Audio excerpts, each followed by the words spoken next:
tout est lié. Du plus petit au plus grand, tout est lié. Et un battement d'aile à Bobo peut faire pleuvoir à Singapour. Tout est lié. Et nous devons donc prêter la moindre attention à nos actes, même les plus insignifiants, parce que tout est lié, ici-bas. Nous abordons le troisième et dernier atelier, sécurité. Imagine tous les possibles. Cet atelier sera animé par M. Ogé Kade Seoulou, directeur général de Cookie Labs, ingénieur des systèmes informatiques, titulaire d'un master en management des projets technologiques dans le domaine de l'agritech. Bienvenue, cher Monsieur Seoulou. Vous aviez déjà donné un avant-goût, un aperçu de ce que vous alliez dire. Donc, vous avez la parole, en sachant que nous avons deux mouvements. Un premier temps d'exposé et ensuite la parole au public. Merci. C'est le dernier atelier de l'après-midi. Donc, on sent que vous commencez à être fatigué. Donc, je vais essayer de vous réveiller et de vous faire visualiser un sujet qui est capital, qui est vital et qui est essentiel pour nous et qui colle avec tous les autres ateliers qui se sont produits récemment et qui colle également à celui de Andy Costa, et vous verrez pourquoi. Donc je commence déjà la présentation à me présenter. Moi, je suis Ogé Seoulou et je suis le fondateur d'une start-up ivoirienne qui s'appelle Cookie Labs. Cookie, qui connaît, c'est quoi un cookies en informatique? Un cookies en informatique. Qui connaît, c'est quoi un cookies en informatique? Monsieur? Avec votre voix, on peut vous entendre, on n'a pas besoin du micro. C'est exactement ça. Ce sont des fichiers qui se retrouvent dans nos navigateurs qui permettent d'accélérer la navigation et de collecter d'autres informations importantes lorsqu'on va sur Internet. Mais quand on dit cookie également, ça vous fait penser à des biscuits au chocolat. C'est ça que vous connaissez. Voilà. Donc, pourquoi on a ce nom Cookie Labs? Parce qu'on a développé une technologie qui utilise en fait des drones, des capteurs et de l'intelligence artificielle pour régler un problème agricole qui concerne spécifiquement le cacao. Vous savez que le cacao est utilisé comme matière première pour la cola. Donc, étant donné qu'on est dans le domaine des technologies, donc la notion de cookie fait penser à la notion informatique et le fait qu'on résolve un problème lié au cacao fait penser au cookie chocolat, d'où le nom de notre startup Cookie Lab. Pour entrer dans le sujet qui nous réunit aujourd'hui, imagine tous les possibles, mais un focus sur la sécurité, mais pas n'importe quelle sécurité, la sécurité alimentaire. Donc, dans ma présentation, on va chercher à savoir c'est quoi la sécurité alimentaire et en quoi est-ce que les nouvelles technologies aident l'agriculture à produire rapidement. Donc, globalement, c'est de ça qu'on va parler. Je vais voir avec la régie pour qu'on fasse passer le point suivant. Vous pouvez lancer la vidéo. Quelques minutes, allez-y. Qui connaît cette vidéo parmi vous? Il n'y a pas de son?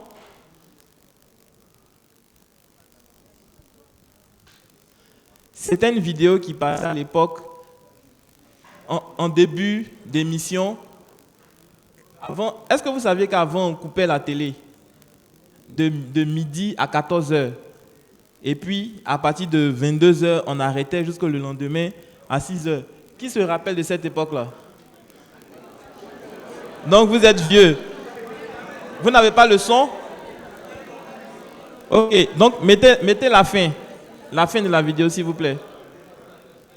Donc, à la fin de cette vidéo, il y avait une phrase célèbre qui disait « Le succès de ce pays repose sur l'agriculture ».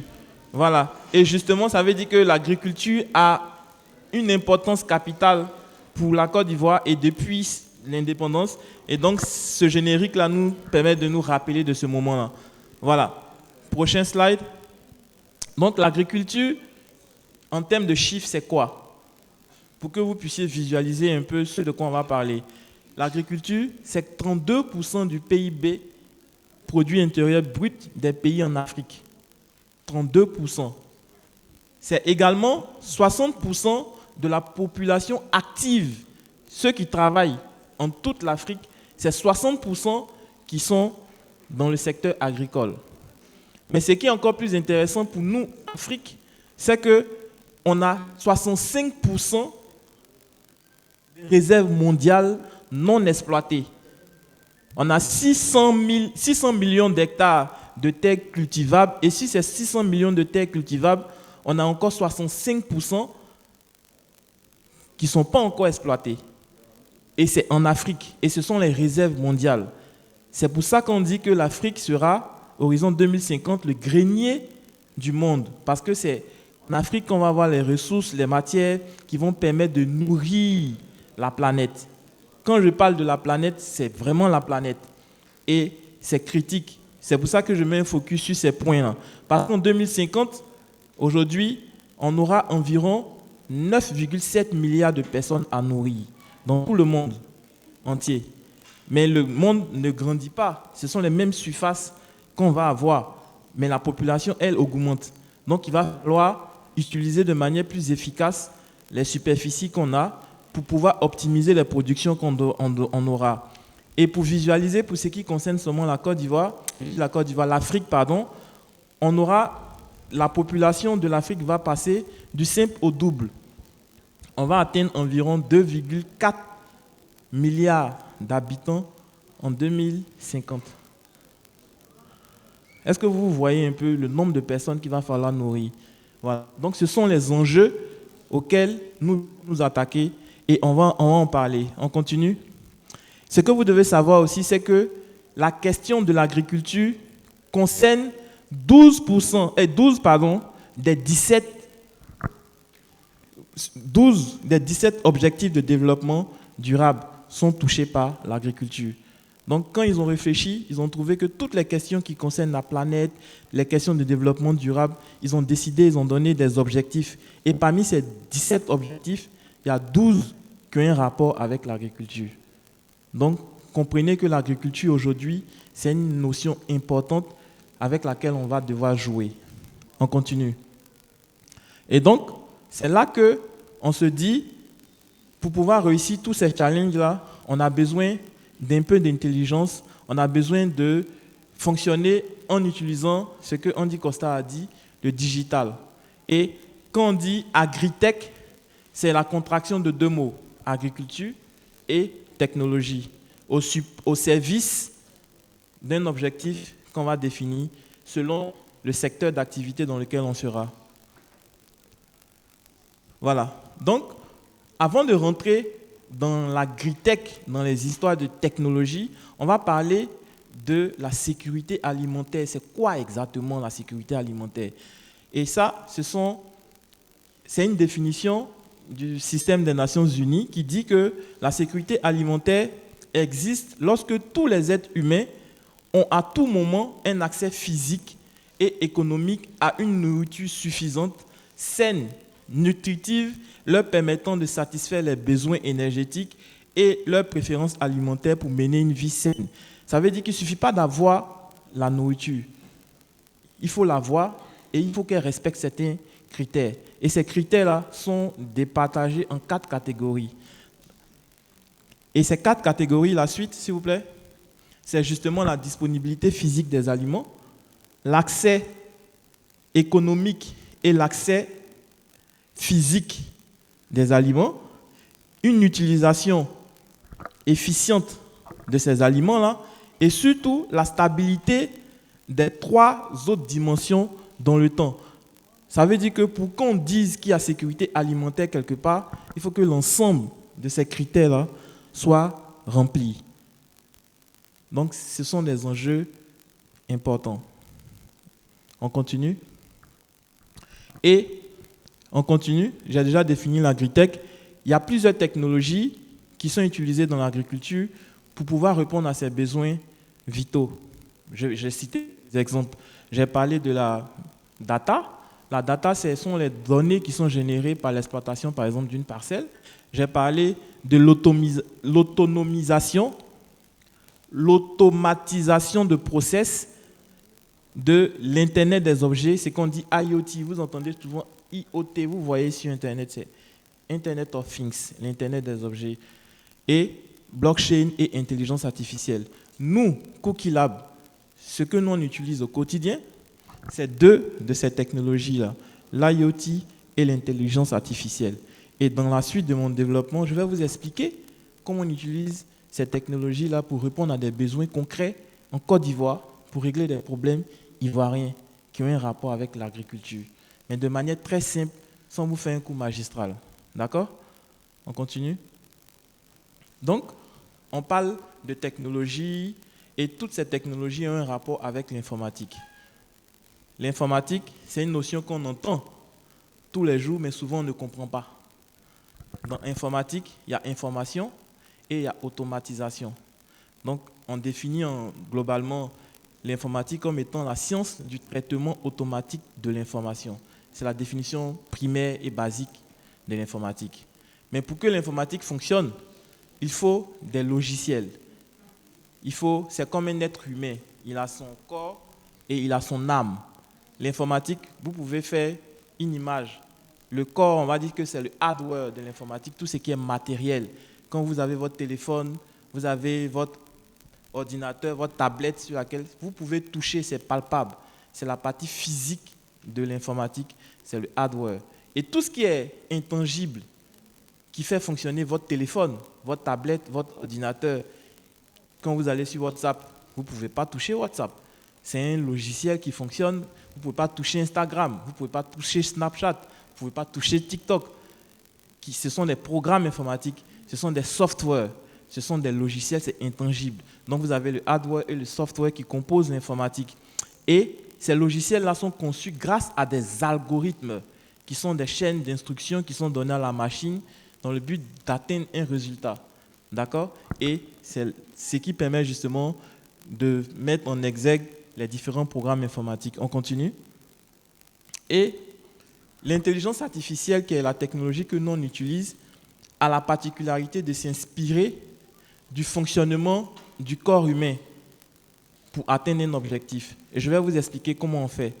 Lorsqu'un bébé naît et qu'on veut apprendre quelque chose à un bébé, on observe, il observe la société et il apprend de deux grandes manières possibles.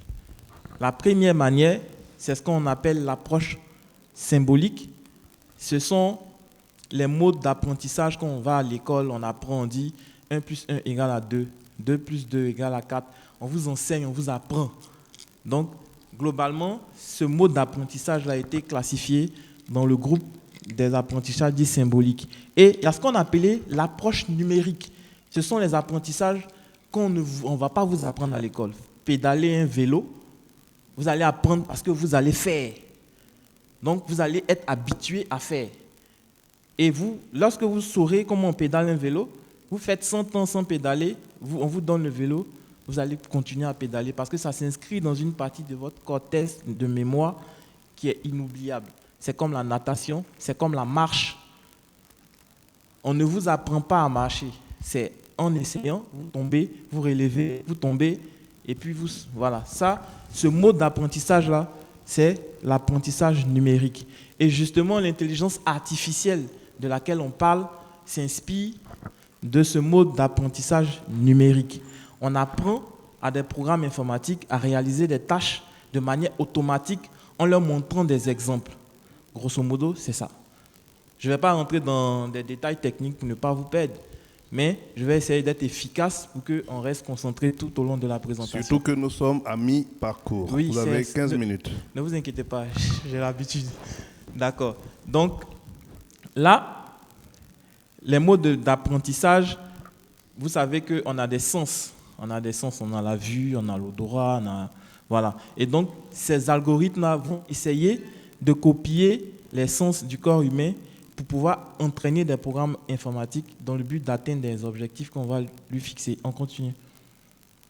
Donc, je vais vous passer ce blabla technique-là. On aura, ce qui est important, c'est la donnée, l'algorithme et le matériel. Le matériel, c'est l'outil informatique qu'on va utiliser pour pouvoir réaliser le programme. Sachant que, et ça c'est une information que je souhaite que vous ayez, quand on amenait le premier homme sur la Lune dans les années, je ne sais plus combien, là.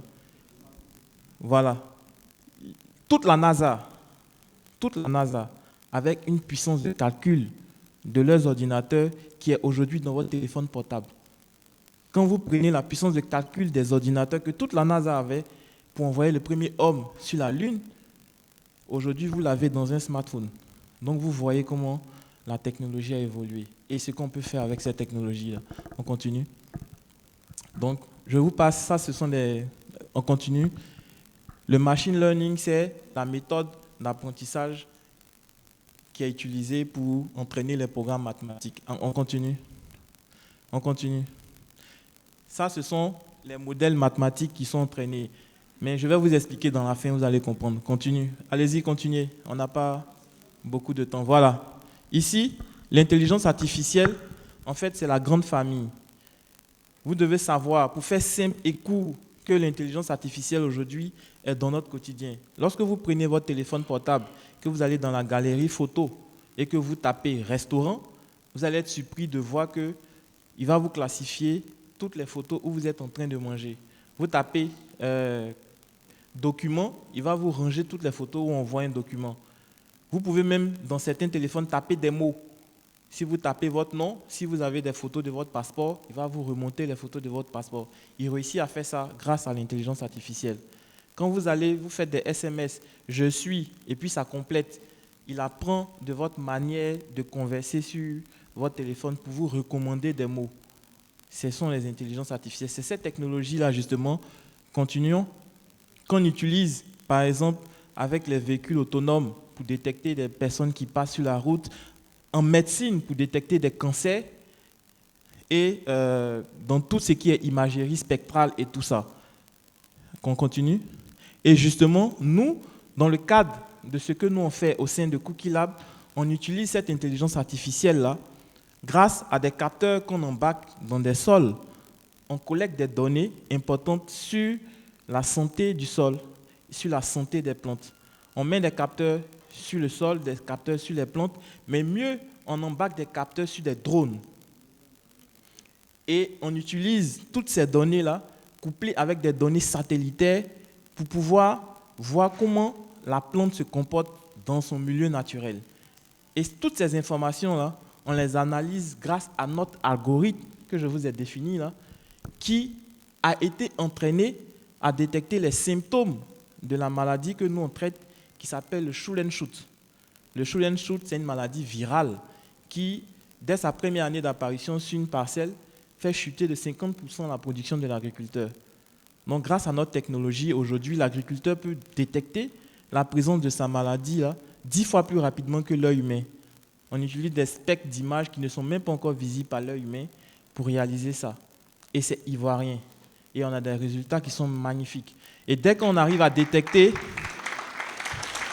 Merci. Et dès qu'on arrive à détecter la présence de la maladie sur la parcelle, l'agriculteur isole les zones à risque des zones saines. Du coup, là où on avait 400 000 hectares de parcelles détruites par la maladie, on a une grosse réduction de ces parcelles-là parce que la seule solution utilisée à ce stade, c'est d'abattre les plantes infectées jusqu'à présent, quand la technologie n'existait pas. Ce qui a poussé la Côte d'Ivoire sur la liste des pays les plus destructeurs de la forêt. On dit là, on a perdu 95% de notre forêt en 50 ans. Le couvert forestier ivoirien est passé de 13,5 millions d'hectares dans les années 60 à aujourd'hui moins de 2,5 millions d'hectares à cause de ce phénomène-là. Voilà. Et donc, globalement, c'est un sujet important. Je pense que l'essentiel a été dit. Je vais laisser la parole au modérateur pour pouvoir dire si on va prendre les questions du public ou comment ça va se passer. Mais globalement, vous devez retenir que l'agriculture, c'est important. N'ayez pas peur, par exemple, lorsque vous allez finir votre formation, de rentrer dans une entreprise qui traite des sujets d'écologie, d'agriculture. C'est vital, c'est de l'avenir en fait. Voilà. Et voilà. Merci. On peut applaudir M. Seoulou.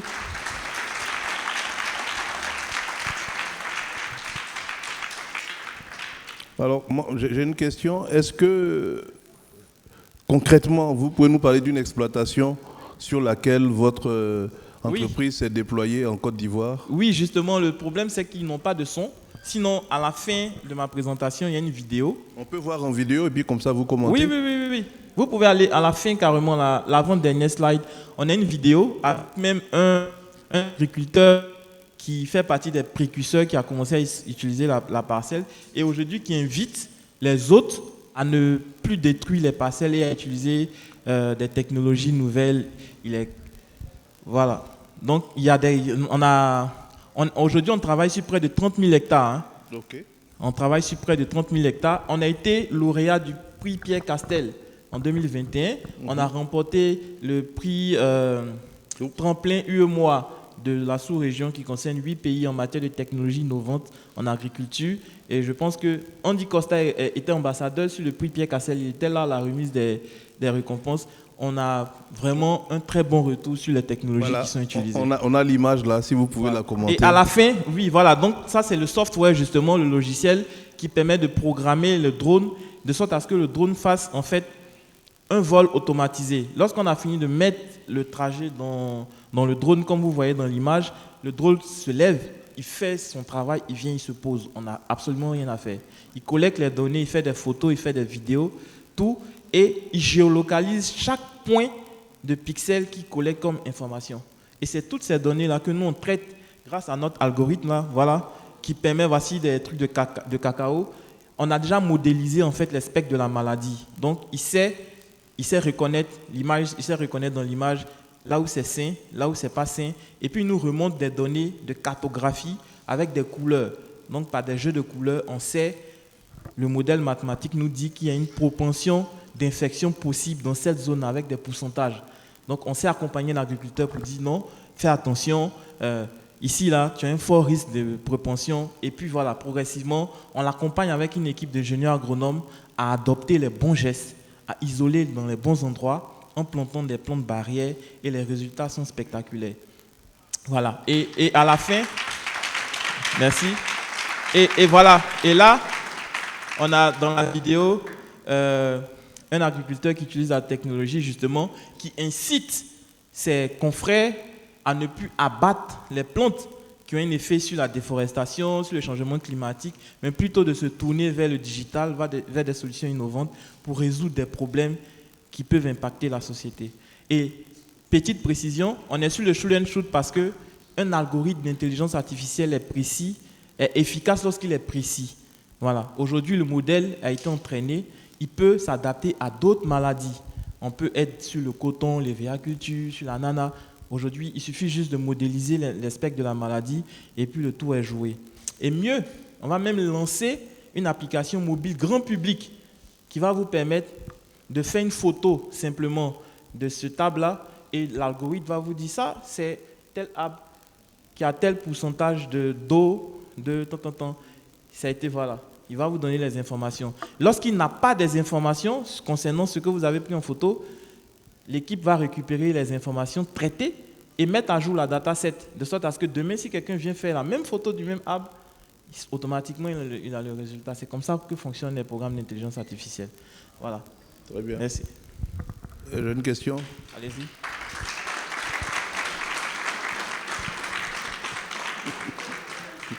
Est-ce que vous êtes venu avec des cookies?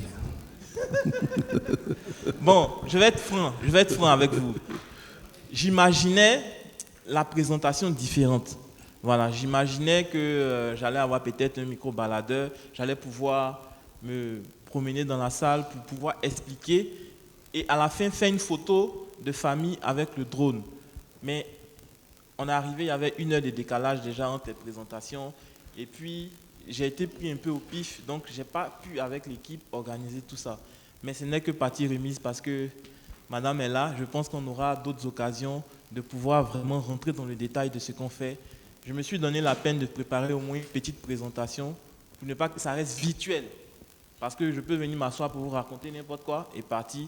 Mais là, avec les images, je pense que c'est beaucoup plus concret. Je pense qu'ils ont été convaincus par votre présentation. Voilà.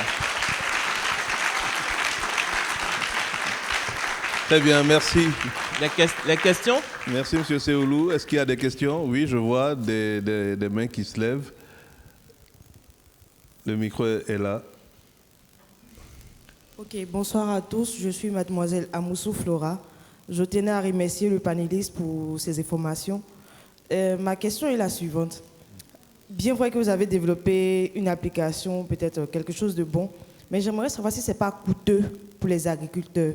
Parce que pour un agriculteur qui va venir vous déplacer, venir dire, ah, venez vérifier si ma plantation ou mes herbes sont bonnes, il préfère peut-être abattre ces arbres-là à moins de coûts que peut-être vous appeler et puis venir détecter, vous allez dire peut-être une somme qu'il ne pourra pas payer. Est-ce que le prix est favorable à tous les agriculteurs? J'adore la question. Et je vais me lever pour vous répondre avec beaucoup de plaisir. Pourquoi c'est intéressant? Parce que en termes de recherche et développement, l'agriculteur seul ne peut jamais financer un projet comme ça. Déjà, quand nous on vient, on l'incite à se mettre en groupement, en coopérative, pour que nous, on ait plus de parcelles à couvrir. Mais lui seul, en tant qu'individu, il a la possibilité de nous déplacer. Parce que nous, notre solution se nourrit de la donnée. Donc, on ne refuse pas de personne. Et en termes de coûts, par rapport aux standards internationaux, on est vraiment ridicule. C'est pas cher. Voilà. Maintenant, je vous explique pourquoi c'est pas cher. Parce qu'on veut se faire connaître, parce qu'on veut montrer la technologie, parce qu'on veut que nos agriculteurs utilisent des technologies qui sont utilisées en France, aux États-Unis, en Asie, pour qu'ils puissent être concurrents de ces personnes-là. Parce que le premier producteur mondial de cacao, c'est en Côte d'Ivoire, avec 40% de la production mondiale.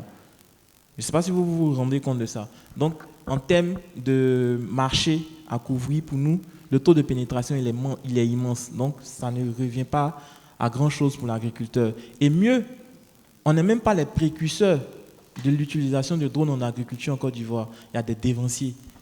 Donc, ça veut dire que si ce n'était pas intéressant, il y a longtemps qu'ils avaient fait faillite. Donc, quand vous avez des entreprises comme Joule International, qui est un concurrent, mais en même temps un ami, qui fait dans toutes les cultures ce que nous on fait spécifiquement pour le cacao, sachez qu'aujourd'hui, c'est l'avenir, en fait, l'utilisation des technologies en agriculture. Voilà. Donc, ne vous inquiétez pas pour des questions de coût, c'est abordable pour les agriculteurs. Et puis, petite précision, c'est que moi, je vous ai fait un focus sur les maladies que nous, on détecte. Mais on ne fait pas que les maladies. Pour pouvoir détecter les maladies, on identifie, par exemple, le comportement du sol. On sait dire à l'agriculteur que ton sol, là, il n'est pas fertile. Il faut mettre telle quantité d'eau à tel endroit. On identifie les stress des plantes. On sait dire que, par rapport à la météo, là, fais attention, ici, là, la plante aura du stress, fais ça, fais ça, fais ça. Donc, grâce à toutes ces données-là, il optimise, en fait, sa manière de cultiver. Là où il avait besoin de 10 personnes, il aura besoin de 2 personnes. Donc, il fait des économies sur le coût de ses employés, il fait des économies sur ses intrants, il fait des économies et il travaille de manière plus intelligente. Je ne sais pas si vous comprenez ce que je veux dire. Voilà, donc il y a un gain absolument magnifique pour lui, dans tous les cas de figure. Merci.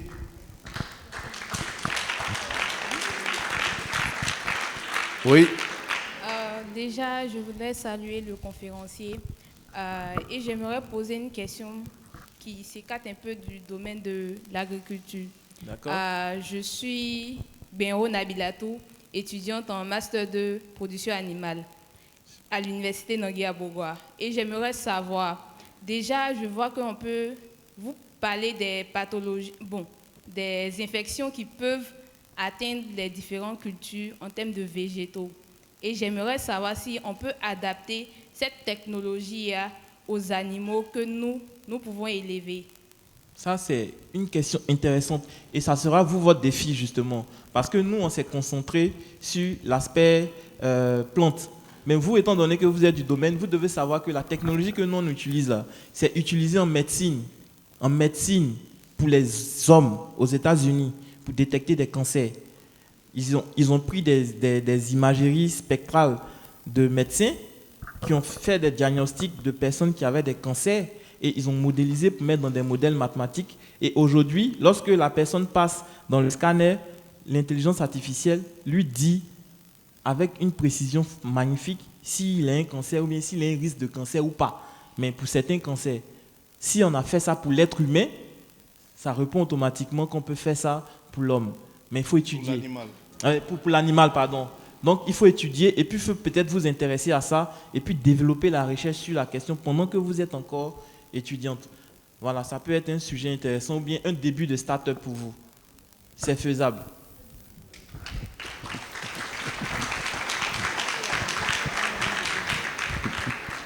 Il y en a qui vont trouver leur vocation ici, n'est-ce pas? Deux dernières questions et nous allons conclure pour cette journée. Oui, allez-y, monsieur. Ok, bonsoir, monsieur. Bonsoir. D'abord, merci pour votre exposé. Merci. Elle est la bienvenue. Bon, moi, c'est monsieur Sakwabo, informaticien développeur. J'aimerais savoir le coquille, les limites. Je voudrais savoir les limites des coquilles Lab. Les limites de Votre entreprise, c'est-à-dire que votre application créée, vos limites. Quand vous dites limite, c'est quoi? C'est pour l'agriculture. Oui. Il y a forcément une limite. Puisque ça ne peut pas détecter tout ce qui est infection. Si des... Je ne sais pas... Ouais, j'ai compris. Il y a une autre question, c'était tout? Non. Ok. Et encore, vous utilisez le big data pour ces données? Oui. Ok. Merci. D'accord, merci beaucoup. Je pense que j'ai compris ce que vous avez dit quand vous me parlez des limites. Je ne comprenais pas au début. Les limites, si vous faites attention dans ma présentation, je vous ai dit que nous, on s'est spécialisé dans l'analyse prédictive de données en agriculture, mais qu'on a adapté notre intelligence artificielle dans la détection précoce du shoot and shoot. Il y a beaucoup de maladies. Pourquoi on a dit le shoot and shoot? Parce que c'est cette maladie-là particulièrement qui a attiré notre attention et pour laquelle on a modélisé les symptômes du début jusqu'à la fin. Et aujourd'hui, ce travail qu'on a fait depuis 2015 sur cette maladie nous permet de détecter 10 fois plus rapidement que l'œil humain cette maladie-là sur les parcelles. N'empêche, on détecte d'autres maladies, mais notre système n'est pas spécialisé pour ça. La preuve, je ne vous en ai pas parlé. D'accord? Vous ne pouvez pas prendre un médicament de mal de tête pour soigner un mal de ventre. On est d'accord? Voilà. Si, notre infirmier, il faisait ça à Divo. Hein. Oui. Quand vous venez, vous dites j'ai mal à la dent, il vous donne, il vous donne Kinimax. Bon, ça c'est une médecine que moi je ne connais pas. Mais tout ce que je voulais vous dire, c'est quoi? C'est que moi, ce que moi j'ai compris par expérience, et je sais que ça fait quand même quelques années que je suis dans le domaine, on est efficace que lorsqu'on est spécialisé. Lorsque vous êtes générique, que vous faites tout et n'importe quoi, vous dispersez vos énergies. C'est pour ça que nous, on s'est spécialisé. Maintenant qu'on a un modèle en intelligence artificielle qui a convergé, on peut s'attaquer à d'autres cultures, à d'autres maladies, faire ce qu'on veut maintenant, parce qu'on a un modèle qui fonctionne. Je ne sais pas si vous comprenez ce que je veux dire. Voilà. Maintenant, la deuxième question, c'était... Oui, on utilise la big data parce que de toute façon, on utilise des données déstructurées et à ces données déstructurées-là, on a mis des algorithmes d'intelligence artificielle qui sont du type deep learning. Je ne sais pas si vous connaissez. Voilà. Et justement, ce deep learning-là, il n'est pas supervisé. Hein. Il n'est pas forcément supervisé. Donc, on a fait en sorte qu'aujourd'hui, si vous voulez rentrer dans la technique, on se voit tout à l'heure, je vais rentrer dans des détails en vous donnant les technologies qu'on utilise, notre bibliothèque qu'on utilise. C'est vraiment open. Si ça peut vous aider sur des projets, je n'ai aucun problème. On va s'échanger les contacts, si ça vous va. OK. Très bien. Merci. Okay. Bonjour. Moi, c'est Kwasi Jean-Paul Dani, étudiant en deuxième année, option développement web, à l'Institut français du numérique. D'accord. Voilà, ma question concerne votre programme. Il est bien beau, il est parfait. Bon, parfait, bon, c'est une œuvre humaine après tout. Je veux savoir ma question. Est-ce que vous n'avez pas souvent rencontré de bugs? Genre, il a détecté pour un premier cas, mais n'a pas signalé. C'est qu'on a détecté pour un deuxième cas, qu'on a vu qu'il y a eu le shoot and shoot, alors que ce n'est pas le cas. Est-ce que souvent des cas comme ça n'est pas arrivé? Si ça arrive, comment est-ce que vous les traitez? D'accord. C'est une question technique à laquelle je vais répondre avec beaucoup de plaisir. Quand vous faites de l'intelligence artificielle, vous devez savoir que le plus important, c'est la dataset, la donnée de base. Je vous ai pris l'exemple de l'enfant qui doit apprendre à faire quelque chose. Et je vous ai expliqué 2 modes d'apprentissage. L'apprentissage par le mode dit numérique, qui est genre on pédale et on apprend parce que on essaie. C'est justement comme ça que nous on entraîne notre programme d'intelligence artificielle. On l'aide à se tromper. Quand il se trompe, on le labellise. On dit ça c'est une erreur. Ne fais plus ça. Tu aurais dû faire ça. Je ne sais pas si tu comprends ce que je veux dire. Et progressivement, il ne fait plus l'erreur. Donc le taux d'erreur diminue pour atteindre une proportion qui s'approche de zéro, mais qui ne peut jamais être zéro parce que c'est une machine. Une œuvre humaine est forcément perfectible. D'accord? Mais dans les standards, aujourd'hui, en termes de détection, il est capable de faire mieux que l'être humain. Donc tu ne peux pas avoir plus précis, puisqu'il détecte des choses que toi, tu ne vois pas avec tes yeux. Parce qu'on utilise des spectres d'images, des ultraviolets, des trucs comme ça que tu ne peux pas voir. Les capteurs qu'on utilise là, ce sont des capteurs, on appelle ça des capteurs multispectraux. Ça utilise 4 spectres d'images, pendant que toi, tu utilises peut-être 1 ou 2. Donc, tu ne peux pas être plus précis que le programme. Donc, dans tous les cas de figure, le programme est plus performant que toi. Mais dans cette tâche, je précise, parce que souvent, les gens ont l'impression que l'intelligence artificielle peut faire tout et n'importe quoi. Non, elle est spécialisée dans la tâche parce qu'on l'a entraînée pour ça.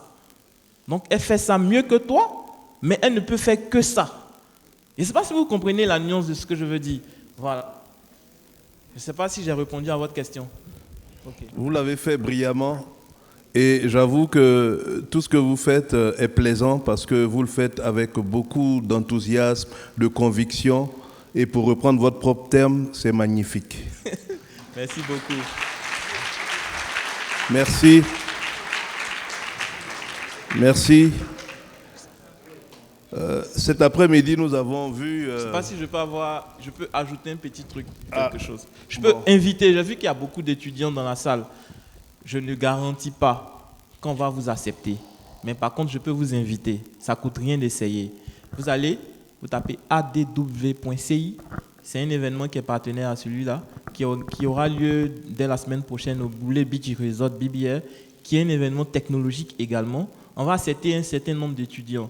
Donc, on va regarder et puis on va sélectionner certains. Donc, tentez votre chance. Inscrivez-vous. C'est gratuit pour les étudiants. Et puis, ça va vous donner la possibilité de côtoyer des personnes de l'écosystème du digital en Côte d'Ivoire. Voilà. Donc, c'est une invitation gratuite pour vous. Mesdames et messieurs, nous sommes au terme de notre journée. Cet après-midi, nous avons eu 3 ateliers. Humains, vivre et protéger demain avec Lionel Kokora. Environnement, rêver, aimer, préserver avec Andy Costa et Kéran Yao. Et puis à l'instant même, sécurité, imagine tous les possibles avec Ogé Kadé Seoulou. Je note qu'ils sont tous les 4 jeunes et brillants. Et cela me ramène à un proverbe africain. C'est au taureau qu'on devait donner la barbe, mais Dieu a préféré la donner au bouc.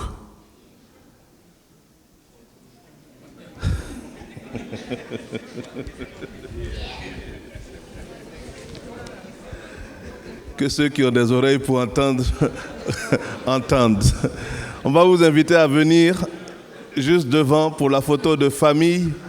Et juste après M. Seoulou, tous les 3 autres présentateurs viendront pour faire une photo de famille, cette fois plus large. Merci encore et bravo, M. Seoulou.